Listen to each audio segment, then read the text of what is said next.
My name is Peter Sachs. I'm the founder of Chemistry Creative. We just worked on the Something in the Water activation for Sony. Sony wanted to use their sponsorship to create a presence at the Something in the Water festival that Pharrell was putting on for the first time.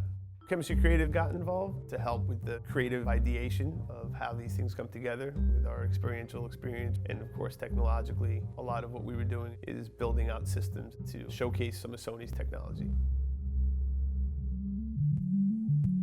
We had two main areas, what we were calling the Sony lot and the artist compound right next to the main stage.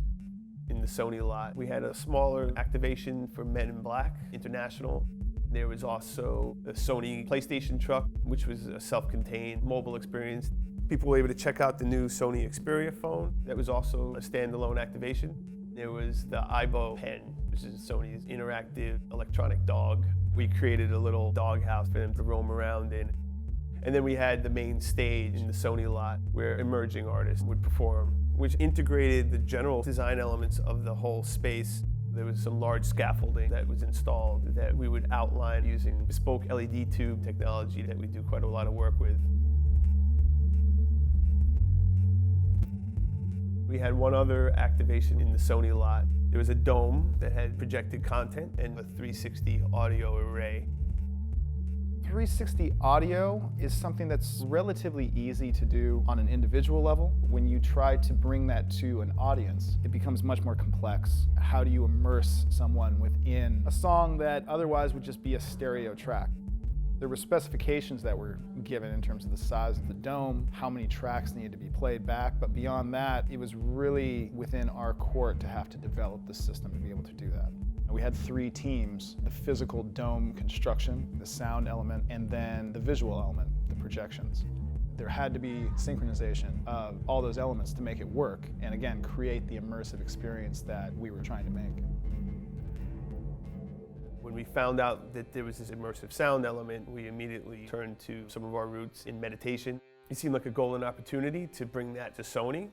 We developed an actual meditative soundscape for the system that we had in the dome, and then on Saturday and Sunday we had meditation in the mornings, which people actually lined up specifically to come for it.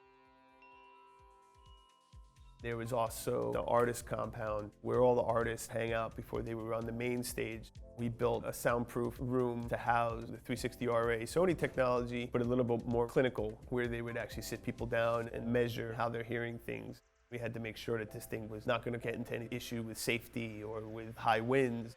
We've actually built it fully twice. We built it from the ground up here in our studio in Brooklyn. We tested everything, we dismantled it, and then we brought it down to the true test, the beach. The whole festival got hit with a bad storm.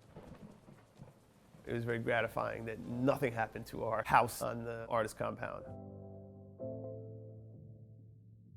Good work and good people is really what we're building here at Chemistry and what we have been building over here for a long time. You can't have a successful experiential activation if people building the experience are not enjoying themselves. That vibe of people who actually care about what they're doing and care about each other does translate to the overall experience, and I think we hit that on this event.